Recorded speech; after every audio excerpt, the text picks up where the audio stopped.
when the subject of the abortion ban came up, I leaned over and we had a little conversation, because I think if Trump says, I'm going to veto a federal abortion ban if it comes to my desk, I think he is aware that his pro-life base would be really mad at him. I think he would be concerned he's alienating part of his base if he says that. But you really think there's people out there who are conservatives that would not vote for him just yes, because of that? If you look at, there's a very large vocal segment of the pro-life movement that is, we are going to vote against anything that isn't an immediate federal ban right now. And this is a debate you see plays out online a lot, where people will say anytime Trump says anything other than abortion must be banned at the federal level instantly, oh, well, I'm going to have to vote for somebody else, or I'm going to withhold my vote from him because he's not pro-life anymore. I feel like he's the most pro-life candidate, but this is the strategy that they fail to see, is that you have to win. You have to actually get pro-life policies elected in order to succeed. I think it's a net gain. I think it's a net gain if he went out and said that. If he said that he would, in fact, veto a federal abortion ban. And I don't disagree with you, but I think independents and the liberals who are just citing that as the main reason why they're voting against him, I think that's more important than anything from this. Go ahead, Dave. Well, I'm just trying to think of the argument before I say it, but I can't do it quickly enough. Couldn't he not just justify and say, I would veto it because it would violate the Supreme Court ruling that kicked it back to the states? Like, that's why either the answer didn't come out properly, in that when he says I wouldn't have to, right. because it's not, because the Supreme Court has already set the law or interpreted the law and they kick it back to the states. The federal can't come in and say, well, now we're going to have a federal abortion ban that violates the Supreme Court ruling. And so, the answer could have been, yeah, I'd be forced to veto it because the Supreme Court has already ruled it's a state issue. Now take with it. But then you get into the malicious motivation behind the question, because he said I wouldn't have to, it's a state's thing, multiple times, but they kept pushing him on it. Like, but if it came to your desk, that's a gotcha question. How is it going to get to my desk? The feds are not going to put forward a bill that violates a Supreme Court ruling. Although that being said, you can legislate what the courts have interpreted to be X or Y, and then legislate differently to remedy a ruling that doesn't reflect what the population wants. So I guess then the question could be asked. But I mean, the answer should have been it's not going to happen because the Supreme Court ruling has already issued that, and if it comes by way of legislation, we'll deal with it then. But you know what the headline is now, though? The headline is Trump refuses to answer question of whether or not he would do veto a national abortion ban, and that's exactly what they wanted. It was a gotcha question. Yeah, but flip side is, had he answered, yeah, I'll veto it, the headlines would have been Trump violates the core principle of conservatism, and if he said I won't veto it, then it's a lose-lose-lose depending on the framing of the media. So you think you don't think it'd be a net gain for him if he answered the question saying that no, yes, he would veto it? My gut tells me it'd be a net gain. The clear answer would have been it's a non-issue because the Supreme Court has already ruled, and it's a state issue now, and I have nothing to do with it. I like the first way you said it, where you said, like, yes, I would have to, because then they can't say he didn't answer it, but he's also backing it up with the law. Yeah. I do like when he pinned it on her and said, what's the cap? If you're pro-abortion and you're pro a woman's right to choose, what's going to actually be the cap? Is it 7 months, 8 months, 9 months? What is it? Tell us that. And she couldn't do that. Because anybody who says there's no late-term abortion or abortion to the point of birth happening in the country is lying to you. Okay, but explain that to somebody like me who doesn't understand. When I continue to hear that and I go, I don't understand what this means. So when people are saying post-birth abortions, they're saying that the babies are being born full term and then they're being murdered after that? So there's such a thing as partial birth abortion, where they basically induce the baby to kind of be born and then kill it as it's on its way out. This very late term stuff. It's the worst thing you can possibly. And there's other ones you are killing a fully formed child. And there's other ones, Rob, where I've seen the reenactment where they go in the womb and they start chopping off body parts to get it out of the mother. Let's not pretend as if this doesn't happen. I'm sick and tired of people going, no, we're just talking about like 1 week or 2 weeks or 3 weeks. No, there are late-term abortions, period. Like, what the hell are we talking about? When viability is 26? I think the youngest they've ever been able to deliver a baby and keep it alive is 22 weeks now.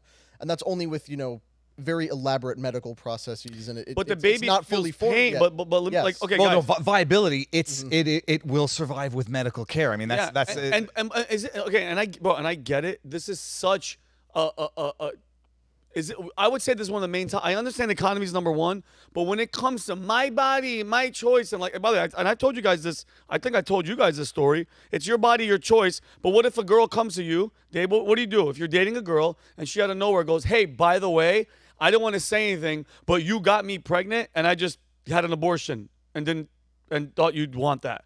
Like, wouldn't you be like, "Wait, time out. You had an abortion. You didn't tell. You got pregnant. You didn't tell me because you thought I wouldn't want to know, and then you just killed it." So now, where in that situation, where's my body, my choice? It's like, wait a minute, I'm in there too, right? Am I losing my mind? I wouldn't have to answer that question because I would not have sexual relations with a woman that I was not. I go to hell, intimately- David. No, yeah. Well, like in that situation, and I understand, guys. And I said this on a previous podcast. If I was Donald Trump, I would say, okay, listen, hey, to anybody out there that wants to have an abortion, do whatever you want to do. You do you. We're not going to put limitations or whatever. But just an FYI, you're going to have to answer to God at some point. Because everybody's like, oh, it's a gray area. It's a black and white. How do you feel? Just to kill a baby? Just to kill it? Because you know what? It's not going to fit your lifestyle. And then again, it's like, at what week does it feel something? At what is it conception? It's such a topic where there's no one. It's like the Israel-Palestine conflict. There's no nobody has a definitive thing because you can't answer. No, but I do think when it comes to this, like 90% of the people are within a certain window of a But framework. who's to say the window? It's like, is it still killing something that God wants? Well, to come out? I think even within the window, most reasonable. Let's just say the window ends at viability would be on the high end of what most people would agree to, but some people say a little earlier, heartbeat, brain activity. People would say it's not a good thing. It should never be celebrated. It's a necessary evil because if you ban it from conception, women are going to go do terrible things to get it. There are certain situations which you can't compel someone to do this. And so necessary evil, like Bill Clinton said a while back, it should be rare, safe, and there was a third one. Rare, safe, and legal. Yep. But when it comes to what they claim does not exist, the late-term abortions, partial birth abortions exist.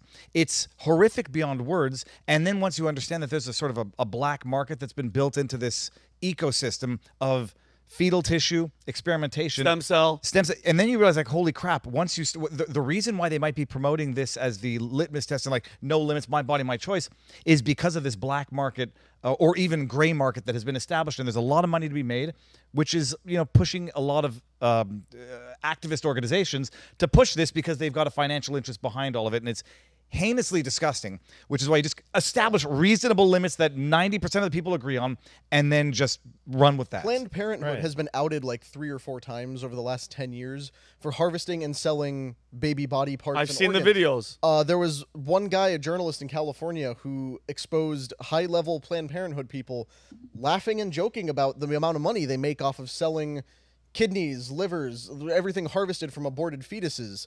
He put the video out and has spent the last 10 years being prosecuted by California attorneys. And who is in charge of prosecution in California? Kamala Harris, as Attorney General, oversaw that prosecution before she left to go be in the Senate. Wow. So this is her legacy on that particular issue. And for Trump to not take a position on it, or rather kind of fumble the moment to take a position on it, I think that was kind of the worst possible scenario. There was a strategy to be present for saying, I would veto it. Then that could potentially do damage just as much if he says he wouldn't veto it. I think the best explanation is I wouldn't have to. It's a state's thing, but it's a gotcha question, so there's not much to be done about that. But the thing they kept hitting him on is a confirmed fact. Governor Ralph Northam. We have that video. We have that video lined up. He talked about how if a baby survives a botched partial birth abortion, then it will be kept comfortable until the parents make a decision, and then they would possibly proceed with terminating the pregnancy. I believe we have that slide somewhere. It's somewhere in there. It looks like people doing a podcast on a radio station. Yeah, and Dave, you can keep talking, and then I know when we find it, when we get it. But also, there was the bill in California that there was a bill in California that said we will not do investigations into perinatal deaths that occur within 30 days of I want to say of birth. And then people are like, well, that just legalizes infanticide. And I'm like, no. It's only perinatal deaths occurring from stuff that was done while in utero, which still does not answer the question and still does not contradict what we're going to watch right here. And so this is not the current. This is the previous governor who got in a little bit of trouble when this aired. Yeah. So and they want to memory hold this. Like, this is why I say this needs to be shared, because every time I share this, people are like, holy crap, I never heard this, because the media wants to memory hold the fact that this guy actually said it, and it seemingly went under the radar after he said it. And Connor, can you read what Jerry DeLevy wrote up there, Connor? Can you read it? Virginia Governor Ralph Northam talked about the abortion bill pushed by delegate Connor, right there. Yeah. And described a late-term abortion. The infant would be delivered, kept comfortable, and resuscitated if that's what the mother and family desire. So the baby comes out, and they have a moment, and then they resuscitate it to have the moment. Okay, can you play we'll save its life. Okay. While you make up your mind of whether you want us to kill it. All right, yeah, let's play this. No exception. There was a very contentious committee hearing yesterday when Fairfax County Delegate Kathy Tran made her case for lifting restrictions on third trimester abortions, as well as other restrictions now in place. And she was pressed by a Republican delegate about whether her bill would permit an abortion even as a woman is essentially dilating, ready to give birth.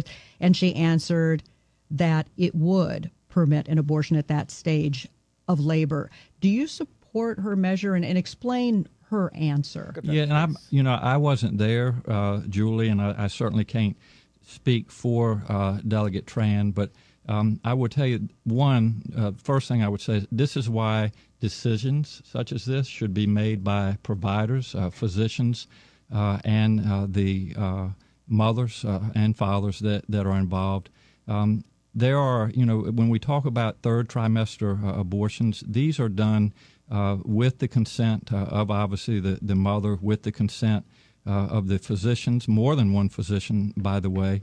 And it's done in cases where there may be severe deformities, there may be a fetus that's non-viable. So in this particular example, if a mother is in labor, I can tell you exactly what would happen. The infant would be delivered. The infant would be kept comfortable. The infant would be resuscitated if that's what the mother and the family desired. And then a discussion would ensue between the physicians and the mother. So I think this was really blown out of proportion.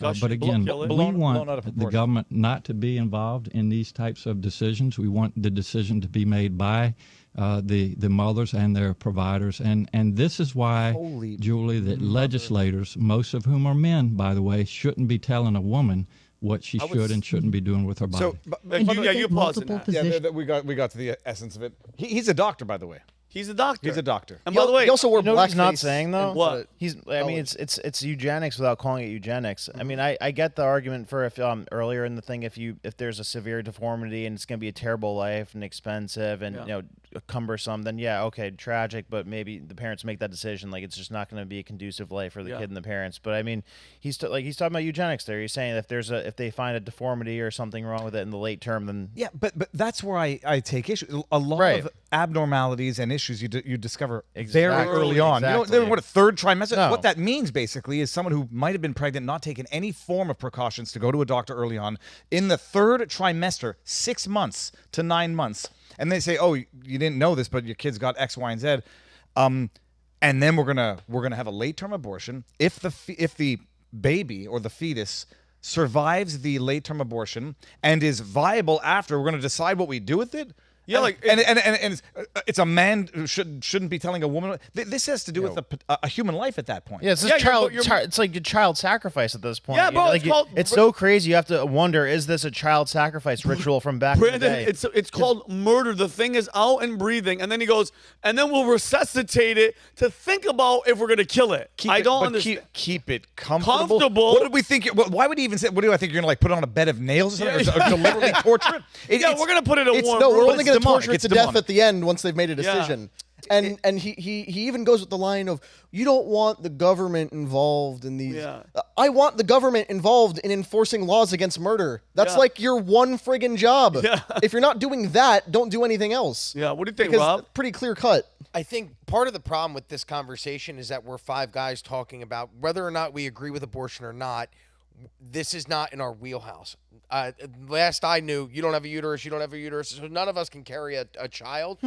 I think one of the reasons why I did not like J.D. Vance as the pick for Trump's VP was because I felt he needed a woman as his VP pick. And as much as it's DEI or whatever you want to call it, to combat this narrative that we shouldn't be talking about this because we're old white men telling women what they should do with their bodies. Connor's Jamaican. Okay, correct, and he's Canadian. Well, no, but Syrian. I'm gonna put, that's the lingering traces of being a lefty Democrat that are coming out right now, and I say that tongue in cheek. Well, let me finish Yeah. before I can. All right, Liberal. this okay. Whether or not you agree with me, this is optics. This is not. The people that are voting on this issue are basing their vote on one issue. And what's crazy is this is going to be the issue that decides this election. Yep. It's not the economy. It's not the economy. It's not inflation. It's not immigration. None of those matter because what this is going to come down to are the swing states deciding on abortion. And I think the biggest thing that Trump could have done is picked a Tulsi Gabbard. Yep. Picked a, God, I know that she's not pleasant on the eyes, but Huckabee. Oof. Bring somebody in with political background who is well qualified for the job, but who also serves in the optics that, hey, we can have this discussion about abortion because it's not a man telling a woman what to do. It's an administration that has a female lead that is also giving their opinion. And Say what you're going to say because no, you go ahead. Yeah, because I see your point, Rob. I agree optics are incredibly important.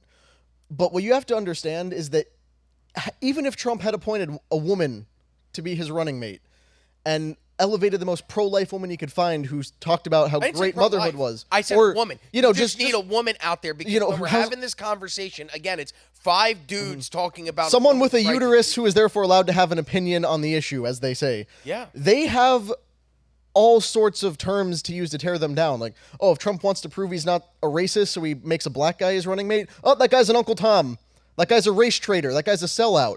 He appoints a woman to be his running mate. Oh, she has internalized misogyny. She's actually secretly a woman-hating woman. Yeah. That they have all the frameworks set up to tear these people down because it's not really about optics for them. It's about opinions. Okay, but for the people, it is about the optics. And the people, my wife, would look at this and go, oh, okay, well, he's got a woman. And maybe he doesn't hate women. Maybe he's not so, like, the whole narrative from females that don't like Trump is he's mean to women, he's trying to control their bodies. How do you counteract that narrative? I know it's Monday Morning Quarterback and it doesn't matter now to have this conversation, but how do you counteract that narrative? I feel like having a woman high up in your administration would have helped. He's literally married to a immigrant, and they call him a misogynist and an anti-immigrant. I mean, there is no placating people who will view things with that framework. And I jokingly say, I understand what you mean in terms of it being optics and not your actual thought process. At a given point in time, you flip the middle finger to this identity politics. I don't need to have a dog to know that animal abuse should be illegal. I don't need to have a uterus to know that life deserves to be protected. And then the only question is, I don't need to be a woman to know when life becomes life.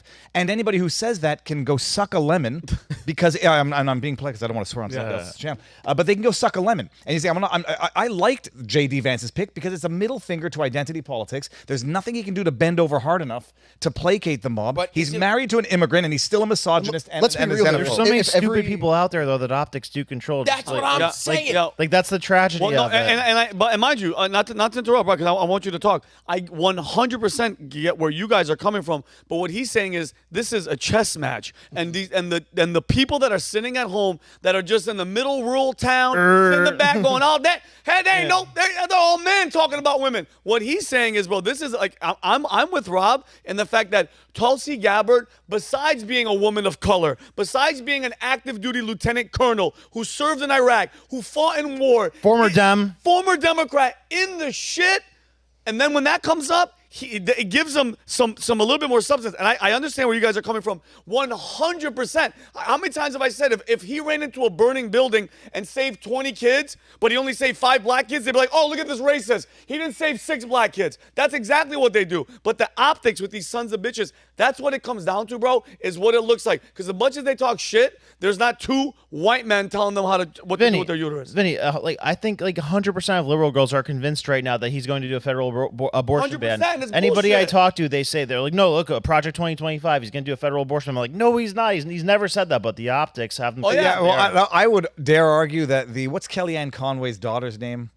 Claudia. Claudia. I would dare say that Claudia Conway's not going to say, that's a woman who said that. I'm going to change my views. The people who are celebrating abortions late term and no limits whatsoever, it doesn't matter if it comes from the most eloquent, beautiful woman on earth. I say it is a chess game, and this is the 4D level chess. It's middle finger to your identity politics. We're going to go with policy, and you'll grow up and get over it. And go, Rob, say your piece. Well, I want to show some videos. Yes, while I agree 100%, I'm not for. Let me be clear. I'm not for identity politics. He's a commie. He's a commie. I am.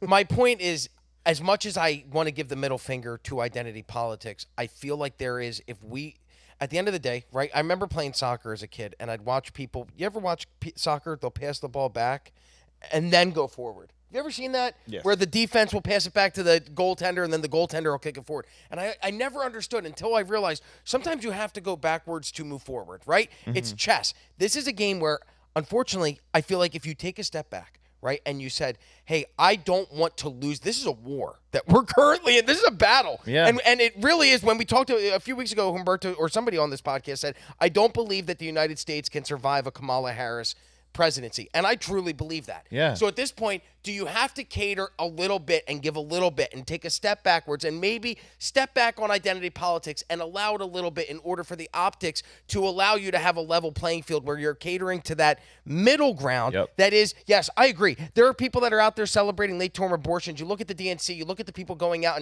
and celebrating, it's my right to choose, and it's like, that is their platform. That is, Pat talks about a sword to die on. That's their sword to die on. You're never going to convince those people. But I feel like there's a lot of people that are in the middle. My wife, my wife's friends, my wife's sisters, who are kind of one way or the other. And if there would have been a female on that ticket, I think it would have made them lean towards the side of Trump as opposed to being stuck in the middle. That's all. Yeah, and that way, real quick question, and kind of do this because I want to go.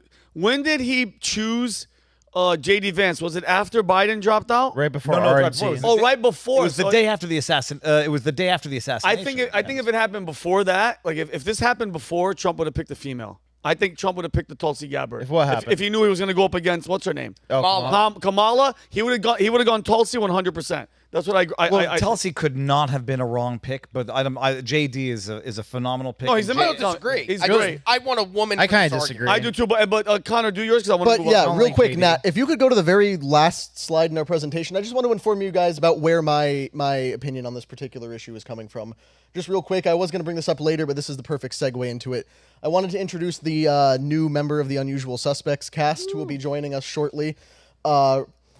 There we go. Connor's I'm gonna having be a dad. baby. that I baby- was wrong. You do have a uterus. That Thank you very much. Congratulations. Connor, if that's his penis, That's his penis, man. holy, Looks just bigger like than me. his hand. By the way, Bigger than his arm. that joke will never get old. Everyone, because by the time someone has a baby, they're so happy. You make that joke about the foot Guys, being a penis, and And everyone I want to say laughs. something. That's Connor. Congratulations. That's so. How many weeks? I believe we're about 12 now. 12. So this is where a lot of my hard stance on this is coming from. This is, as Rob and Viva can attest to, when you become a dad, things sort of clarify it for you where you stand on a lot of things in the world. So that's my motivation now. This is what I'm fighting for. This is For basically me, it what was it's all about. It was just And guys, we sex. don't have- Everything changed the Oh, first time well, I had there you sex. go. It was glue. Oh, we don't have his QR code, but you guys, Connor Wolcott is on Manect. If you want to go congratulate Connor, what? I thought you were going to say Connor's baby's on my neck. Yeah. You could talk to the baby. Well, yeah. But if you want to go on there and give Connor a shout out, go on his Manect. If you haven't downloaded that, Connor, this is going to be your first kid. This is my first. All right? Yeah, it's amazing. You've got to watch the delivery. Like at one point in time, there's going to be your wife with a human head protruding from her vagina. There will be Why? 3 people right there, and it's straight out of Alien. Or it could go the other way, which I did. My first was born that way. No, my son, he went to the left and he hit my wife's hip and they had to cut her open. So they gave her the old convertible, which is the C-section. Yeah. And dude, they're like, don't look. And I was like, well, because they put you behind a big curtain. I don't- And I couldn't help. And then you just see organs. And you're like, Oh my God. spleen, ugh." So congratulations. It'll be a wonderful moment. Thank you very Congrats. much. But this is the whole thing about this is a life. This is something I am responsible for bringing into the world, and that's where my opinion on this issue comes from. It's my job to defend it now. When my wife gave birth, and I had a GoPro, so I put the GoPro course you did. on the utensil tray, like right between the legs, so I can do a time lapse. And then the doctor comes in and they're like getting all their utensils. Like, what is this? And I was like, that's my camera. It's like, you can't put that here. This is all sterile. I was like, Can I put it on your head? And they didn't like that. That was different. I didn't film the conception, or I didn't film the birth. I filmed the conception. It was not. I was like, hey, 9 months, baby. So if you like this clip, click right here. And if you want to see more like it, click right here. Stay angry, Patriots.